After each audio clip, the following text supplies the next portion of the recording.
தென்னாடுடைய சிவனே போற்றி, எந்நாட்டவர்க்கும் இறைவா போற்றி, அனைத்து தமிழ் உள்ளங்களுக்கும் கனிவான வணக்கங்கள்.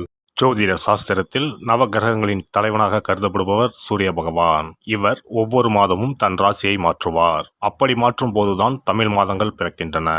அந்த வகையில் நடைபெறும் விசுவாவசு ஆண்டு மார்ச் மாதம் 15ஆம் தேதி ஞாயிற்றுக்கிழமை அன்று ஏகாதசி திதியில் திருவோணம் நட்சத்திரத்தில் பரிகம் நாமயோகத்தில் பாலவம் கரணத்தில் சித்தயோகம் கூடிய நன்னாளில் இந்த மகத்தான பங்குனி மாதம் பிறக்கின்றது.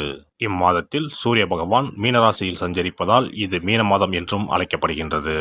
இம்மாத கிரகநிலைகள் என எடுத்துக்கொண்டால் மீனராசியில் சுக்கிரன், சூரியன், சனி பகவான் உள்ளனர். கும்பராசியில் செவ்வாய் பகவான், புதன் பகவான், ராகு பகவான் உள்ளனர். மிதுன ராசியில் குரு பகவானும், சிம்மத்தில் கேது பகவானும் உள்ளனர். இம்மாத கிரகப்பெயர்ச்சி என எடுத்துக்கொண்டால் சுக்கிர பகவான் பங்குனி மாதம் 13ஆம் தேதி மேசராசிக்கு பயிற்சியாகின்றார். செவ்வாய் பகவான் இம்மாதம் 18ஆம் தேதி கும்பராசியில் இருந்து மீனராசிக்கு பயிற்சியாகின்றார். புதன் பகவான் இம்மாதம் 23ஆம் தேதி சனி வீடான கும்பத்தில் இருந்து குரு வீடான மீனத்திற்கு செல்கிறார். இந்த கிரகங்களின் பெயர்ச்சியால் இம்மாதம் உங்களுக்கு எவ்விதமான பலன்கள் கிடைக்கப் போகிறது, அது சாதகமாக அமையுமா இல்லை பாதகமாக அமையுமா என்பதனை பற்றி காண்போம். பிறக்கப் போகும் இம்மாதத்தில் ஒரு சில ராசிக்காரர்களின் சிக்கி சீரழிந்த வாழ்க்கை பயணம் மாறப்போகிறது. மனக்கசப்பில் வாழ்ந்து வந்த உங்களுக்கு இனி வசந்த காற்று வீசப்போகிறது. எதிரில் யமனே வந்தாலும் சிவனின் அருளால் எதிர்த்து நின்று போராடும் பலம் உங்களை வந்து சேரும். உங்கள் பிறப்பு ஒரு சாபக்கேடு அல்ல, அது சரித்திரம் படைக்கப் போகிறது. வரும் வாய்ப்பினை சரியாக பயன்படுத்தி கொண்டு உங்கள் வாழ்வில் வளமும் நலமும் செல்வ செழிப்பும் பெற்று வாழ்வில் உயரிய நிலையை அடைய வேண்டும். சிம்ம ராசி அன்பர்களே, இந்த மாதம் பண வரத்து எதிர்பார்த்ததை போல இருக்கும். எடுத்த முயற்சிகள் அனைத்தும் வெற்றி பெறும். உங்கள் கருத்துக்களை மற்றவர்களிடம் கூறும்போது அவர்கள் அதை தவறாக புரிந்து கொள்ள நேரலாம். கவனம் தேவை. தொழில் வியாபாரத்தில் இருந்த போட்டிகள் அகலும். எதிர்பார்த்த அளவு வியாபாரத்தில் லாபம் கூடும். கூட்டு தொழில் வியாபாரம் செய்பவர்கள் கவனமாக இருப்பது நன்மை தரும். உத்தியோகத்தில் இருப்பவர்கள் வீண் அலைச்சலை சந்திக்க நேரும். மேல் அதிகாரிகள் கூறுவதை கேட்டு அதன்படி நடப்பது நல்லது. சக ஊழியர்கள் உங்களுக்கு ஆதரவாக இருப்பார்கள். குடும்பத்தில் இருந்து வந்த கருத்து வேற்றுமை நீங்கும். கணவன் மனைவி இடையே மனஸ்தாபங்கள் அகலும். எனவே எதையும் கவனமாக பேசுவது நல்லது. பிள்ளைகளிடம் அன்புடன் பேசுவது நன்மை தரும். அக்கம் பக்கத்தினருடன் வீண் வாக்குவாதங்களை தவிர்ப்பது நல்லது. பெண்களை பொறுத்தவரை விவேகமாக செயல்பட்டால் வெற்றியை பெறலாம். எதிர்பார்த்ததற்கு மாறாக காரியங்கள் நடக்கும், கவனம் தேவை. வீண் அலைச்சல் ஏற்படும். கலைத்துறையினர் எதிர்பாலினத்தவரிடம் பழகும்போது கவனம் தேவை. நண்பர்கள் மூலம் வீண் அலைச்சல் ஏற்படலாம். நேரம் தவறி உணவு உண்ண வேண்டி இருக்கும். அரசியல் துறையினருக்கு நினைக்கும் காரியங்கள் தள்ளி போகும். வீண் அலைச்சல் வேலைப்பளு இருக்கும். மேலிடத்திடம் நெருக்கம் அதிகரிக்கும். மனம் மகிழும் காரியங்கள் நடக்கும். மாணவர்கள் ஆசிரியர்கள் கூறுவதை கவனமாக கேட்டு அதன்படி நடப்பது வெற்றிக்கு வழிவகுக்கும். வீண் அலைச்சலை தவிர்ப்பது நல்லது. நட்சத்திர பலன்கள். மகம் நட்சத்திரம். இந்த மாதம் வீண் மனக்கவலை உண்டாகும். எதிர்பாராத செலவுகள் ஏற்படும். அலைச்சலால் சரியான நேரத்திற்கு உணவு உண்ண முடியாத நிலை ஏற்படலாம். பணவரவு இருக்கும். வாக்கு வன்மையால் காரிய அனுகூலம் ஏற்படும். பூரம் நட்சத்திரம். இந்த மாதம் தொழில் வியாபாரத்தில் எதிர்பாராத போட்டிகள் ஏற்படும். தொழில் வியாபாரத்தில் அதிக முதலீடு செய்யும் முன் யோசிப்பது நல்லது. கடன் விஷயங்களில் கவனம் தேவை. பழைய பாக்கிகள் சிறிது தாமதத்திற்கு பின் வந்து சேரும். உத்தியோகத்தில் இருப்பவர்கள் வீண் அலைச்சலை சந்திக்க வேண்டி இருக்கும். உத்திரம் நட்சத்திரம். இந்த மாதம் குடும்பத்தில் திடீர் கருத்து வேற்றுமை ஏற்பட்டு நீங்கும். விருந்தினர்கள் வருகையால் செலவுகள் கூடும். அக்கம் பக்கத்தினரை அனுசரித்து செல்வது நல்லது. வாகனங்களில் செல்லும் போதும் நெடுந்தூர பயணங்களின் போதும் கவனமாக இருப்பது நல்லது. ஞாயிற்றுக்கிழமையில் சிவன் கோவிலுக்கு சென்று சிவனையும் நவகிரகத்தில் சூரியனையும் தீபம் ஏற்றி வழிபடுவது எல்லா நன்மைகளையும் உண்டாக்கும். சிறப்பு தொகுப்பு.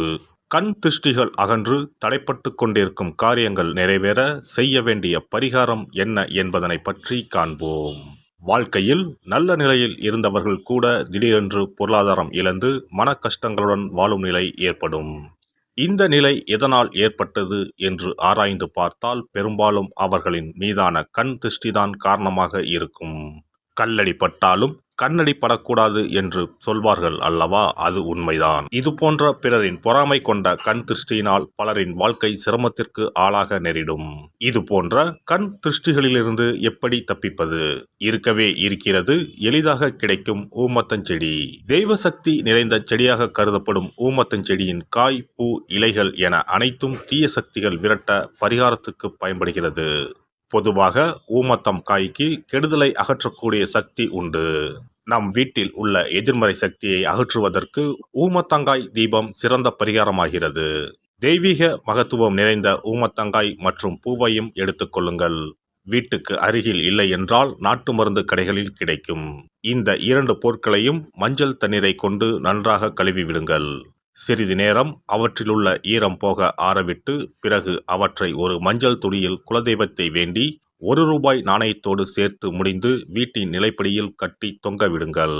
இந்த முடிச்சை வெள்ளிக்கிழமை அல்லது ஞாயிற்றுக்கிழமைகளில் தயார் செய்து வாசல் படியில் கட்டுவது சிறப்பு. தினமும் வீட்டில் தீபம் ஏற்றி காண்பிக்கும் போது இந்த முடிச்சுக்கும் காண்பிக்கவும்.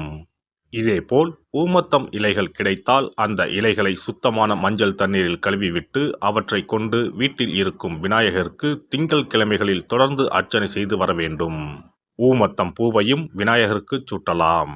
3 வாரங்கள் தொடர்ந்து திங்கள் கிழமைகளில் விநாயகருக்கு ஊமத்தை இலையால் அர்ச்சனை செய்து ஊமத்தம் பூவை சூட்டி வழிபட்டால் வீட்டில் உள்ள கெட்ட சக்தி நடமாட்டம் மற்றும் கண் திருஷ்டிகள் தீரும். ஊமத்தம் செடியும் சிவபெருமானுக்கு உகந்த இலை ஆகும். இந்த ஊமத்தங்காய் வைத்து சிவபெருமானுக்கு தீபம் ஏற்றி வழிபடுவதன் மூலம் நமது பிரச்சனைகளில் இருந்து எளிதாக விடுபட முடியும்.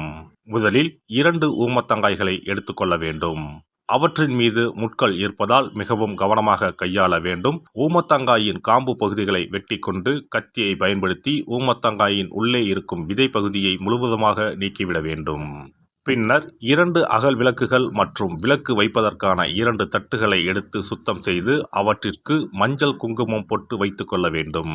பின்னர் 2 தட்டின் மீதும் ஒவ்வொரு அகல் விளக்கை வைத்துக் கொள்ள வேண்டும். அதன் பிறகு எப்போதும் பூஜை செய்வதற்கு வைப்பது போன்ற வெத்தலைப்பாக்கு, பழம் போன்றவற்றை வைத்துவிட்டு 2 விளக்குகளையும் ஏற்றி சிவபெருமானை மனதார வேண்டிக் கொள்ள வேண்டும். எனக்கு இருக்கும் பிரச்சனைகள் அனைத்தும் தீர்ந்து இன்பமான வாழ்க்கை கிடைக்க வேண்டும் என வேண்டிக் கொள்ள வேண்டும். இந்த பூஜையை வெள்ளிக்கிழமை அன்று தொடங்கினால் தொடர்ந்து 9 வெள்ளிக்கிழமைகள் செய்ய வேண்டும். ஊமத்தங்காயின் மீது எவ்வாறு முட்கள் இருக்கிறதோ அதுபோல நமது வாழ்க்கையில் இருக்கும் முட்கள் போன்ற பிரச்சனைகளை அவை தீர்த்து வைக்கின்றன. இந்த பூஜையை நாம் தொடர்ந்து செய்து வருவதால் நம் மீது இருக்கும் கண் திருஷ்டிகள் அகன்றுவிடும். தீராத துயரங்கள் தீர்ந்துவிடும். பணம், நகை நம்மிடம் பெருகி வரும். சிலருக்கு கையில் சுத்தமாக பணம் இருக்காது. வறுமை தாண்டவமாடும். கடன் தொல்லையால் கஷ்டப்படுவார்கள். பண பிரச்சனையில் சிக்கி கொண்டிருப்பவர்கள் இந்த தீபத்தை ஏற்றினால் 3 வாரங்களில் நல்ல பலனை பெற முடியும். தொழிலில் நல்ல முன்னேற்றம் இருக்கும். கடன் பிரச்சனைகள் தீரும். உறவினர்களிடையே பகைமை இருந்தால் அவையும் மறைந்துவிடும். நோய்வாய் உள்ளவர்கள் இந்த தீபத்தை ஏற்றுவதன் மூலம் நல்ல பலனை பெற முடியும். பொதுவாகவே எந்த பரிகாரம் என்றாலும் அதை முழு நம்பிக்கையுடன் செய்தால் மட்டுமே முழு பலன் கிடைக்கும் என்பதை நினைவில் கொள்ளுங்கள். எல்லாம் வல்ல இறையருளால் நீங்களும் உங்கள் அன்பு குடும்பமும் உடல் நலம், நீலாயுள், நிறை செல்வம், உயர் புகழ், மெய்ஞானம் ஓங்கி வாழ்க வளமுடன். இந்த வீடியோ பதிவு உங்களுக்கு பிடித்திருந்தால் லைக் பண்ணுங்க, கமெண்ட் பண்ணுங்க, ஷேர் பண்ணுங்க. மறக்காம சப்ஸ்கிரைப் பண்ணுங்க. பக்கத்துல இருக்கிற பெல் பட்டனை கிளிக் பண்ணுங்க. நன்றி, வணக்கம். ஓம் நமச்சிவாய. சிவாய நம.